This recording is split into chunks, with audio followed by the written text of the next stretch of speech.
হয়ে গেছে, কিছু কিছু এখনও বাকি আছে। কারণ ওনার শারীরিক অবস্থা আপনারা আগে থেকেই জানেন যে উনি actually liver disease, kidney disease এবং হৃদরোগের সমস্যা, সেই সাথে ওনার দীর্ঘদিনের অস্টিওআর্থ্রাইটিস এবং rheumatoid arthritis, diabetes, blood pressure এগুলো তো আছেই। সেইগুলো নিয়ে ওনার যে শারীরিক দুর্বলতা, এটা বেশ একটা কমপ্লেক্স সিচুয়েশন। কাজে এখানে সবসময় কিছু না কিছু আমরা সবসময় পরীক্ষার কথা বলি, কিন্তু পরীক্ষার কোনো শেষ আজকে যেটা মনে হবে যে শেষ, কালকে আবার মনে হয় নতুন একটা কিছু করা দরকার। কাজে ওনার শারীরিক অবস্থা সত্যিকার অর্থে আমরা বাংলাদেশের চিকিৎসকরা যে চিকিৎসা ওখানে দেওয়া হচ্ছিল, আলহামদুলিল্লাহ সেই চিকিৎসার ব্যাপারে এখানকার চিকিৎসকরা সবাই খুবই প্রশংসাও করেছে এবং একমত। এবং সর্বোপরি এখানকার চিকিৎসার সার্বিক তত্ত্বাবধান করছেন বিএনপির ভারপ্রাপ্ত চেয়ারম্যান রহমান সাহেব, আমাদের বিএনপির মালিক ভাই সভাপতি বসের সাহেব, আমাদের নাসিরুদ্দিন সহ তারা সবসময় সার্বিকভাবে সার্বক্ষণিকভাবে সাথে আছেন।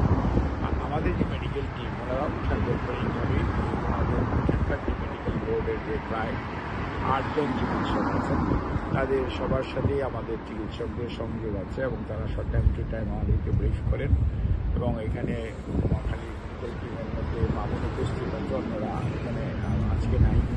আমরা আশা করছি যে খুব সহসাই এখানকার মেডিকেল বোর্ড সার্বিক পরীক্ষা নিরীক্ষার পরবর্তীতে একটি আমাদেরকে বা ওনার পরিবারের সদস্যদেরকে অবস্থায় আসবে, ওনার পরবর্তী চিকিৎসা কী ধরনের হবে, কোথায় করা যাবে এবং সেই চিকিৎসার জন্য কী পদ্ধতি অনুসরণ করা হবে। তবে সর্বোপরি ওনারা যেটা বলেছেন সবসময় মনে রাখতে হবে, ওনার এতগুলি অসুস্থতা দীর্ঘদিন যাবৎ বিভিন্ন কারণে হয়েছে, সেটা আর বলার অপেক্ষা রাখে না। আমরা দীর্ঘ সময় বলেছি, কিন্তু ওনার বয়স এবং সব কিছু মনে রেখে আমাদের মনে রাখতে হবে যে সর্বোচ্চ ভালো চিকিৎসা ওনাকে দেওয়ার জন্য ওনারাও চেষ্টা করছেন, আমরাও যেমন দেশে চেষ্টা করেছি।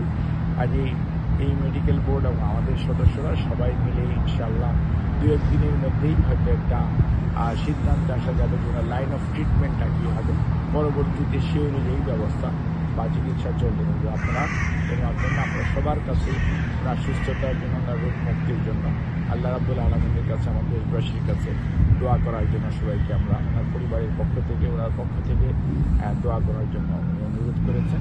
আপনাদের মাধ্যমে সেই দোয়া করার জন্য সবাইকে আহ্বান জানিয়েছেন।